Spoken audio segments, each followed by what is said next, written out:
And on to a big debate tonight. Well, Congress's Indore candidate Akshay Kanti Bam has withdrawn his nomination, and guess where he's gone?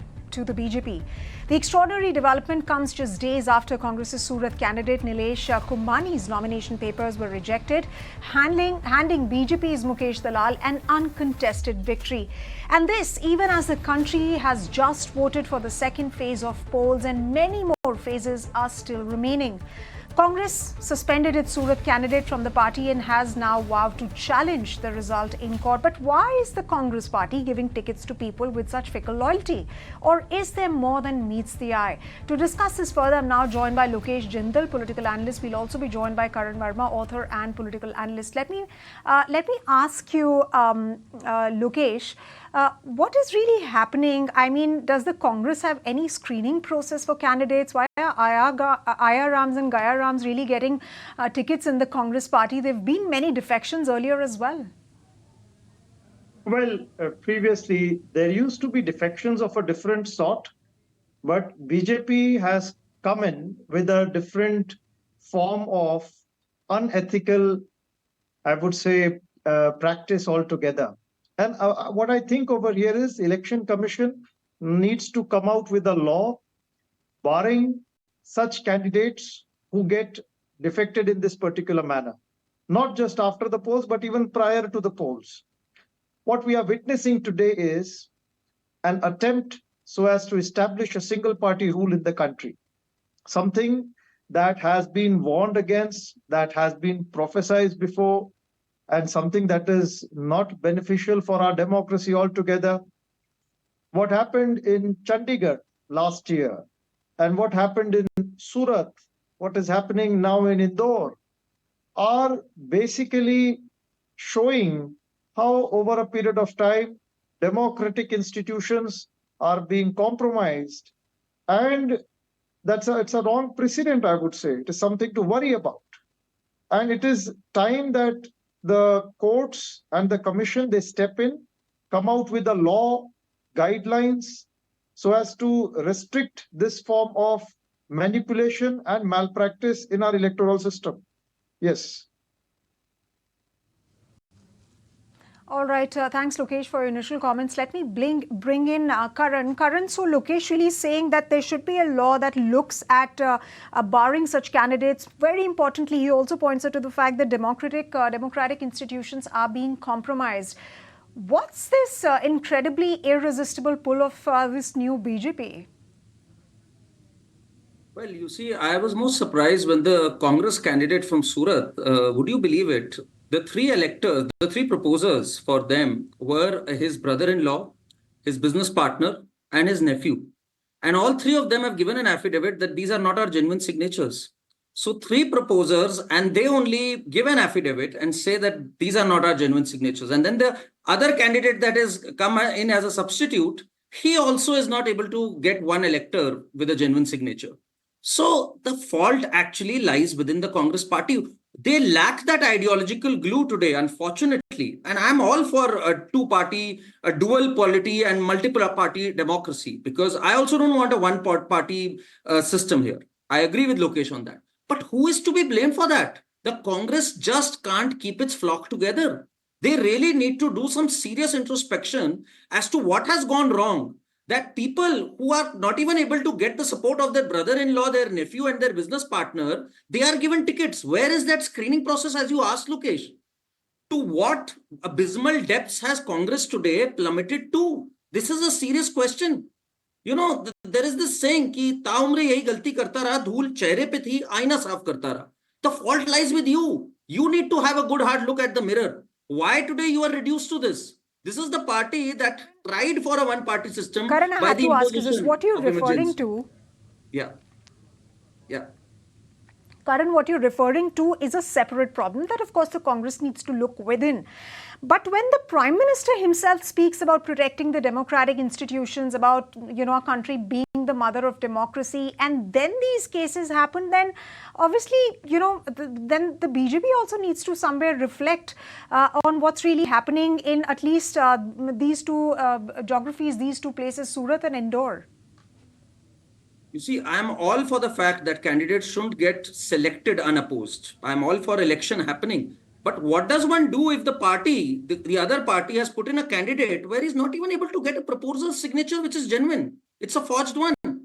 I understand democracy and upholding of institutions, but then it's a two-way street. The opposition also has a role to play. In our great democracy, the Supreme Court came hard on the electoral bonds and declared it unconstitutional. It came hard on the Chandigarh mayor election. So at least they believe that we have a functioning judiciary, a Supreme Court that came hard on the party in power. But they don't trust the same Supreme Court when it says that EVMs are fine and there is no need for a VVPAT verification of 100% ballots. That time they have a problem with EVM. They continue to spread this facade. So you can't have this duplicity in standards. We, of course, have a vibrant democracy, but the opposition has a role to play in it. The opposition has totally conceded its role, and all it's doing is shouting death of democracy. You can't shout death of democracy. You have to preserve it by contributing and by putting in candidates who at least enjoy the goodwill of their family members, of 3 members, for crying out loud. And you are given a substitution, you're not able to produce a substitution. So it's shocking what has happened, but I put the blame on the Congress for not putting in a proper candidate there. Okay, so you are blaming the Congress party for not putting in a proper candidate there, and that's what my first question, in fact, to Lokesh was. Lokesh, let me come back to you on this. At one point, Mr. Kejriwal said that don't waste your vote on Congress, the leaders joined the BJP. Are these turncoat Congress leaders under pressure? Is there a conspiracy, or has Congress simply lost direction and now needs to look within? And like Karan was stating, that Congress lacks the ideological glue to hold leaders within its fold. Well, what we are seeing around is a lower voter turnout. What we see around is institutions trampling over civil and political rights. What we see is a complete subordination of, I would say, free speech is getting trampled over by state agencies. In fact, even Twitter has complained that Indian agencies are simply setting aside all forms of expressions of free speech. Now, what has happened is this bringing about some form of a belief system in amongst our electorates that the elections won't be free and fair, or probably those who are aspiring for it, that whatever we do, it's not gonna be a good electoral outcome. This is something which is quite worrying. I would say that at this point of time, our democracy should have had a larger voter turnout, considering the precedences. It should have a greater form of public participation. And the mood of whether it's in opposition or the ruling elite, it should be more joyous. It must be more like coming ahead for contesting the elections.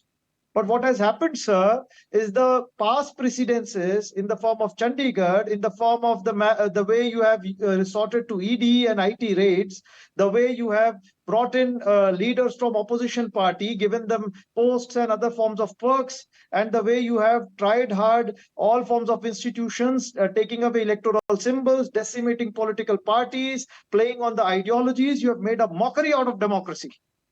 And what has happened is today, that there is some form of a confusion altogether, and the way the people are confused, the politicians. I mean, this is something which is unethical and something which Indian democracy was not all about. I would say BJP at this point of time and Election Commission, it must come out with clear-cut guidelines, and so does the courts, and make sure that these malpractices are done away with, the way we did it in 1960s, 70s, 80s, coming out with anti-defection laws and other forms of means and instruments to protect democratic functioning. Right.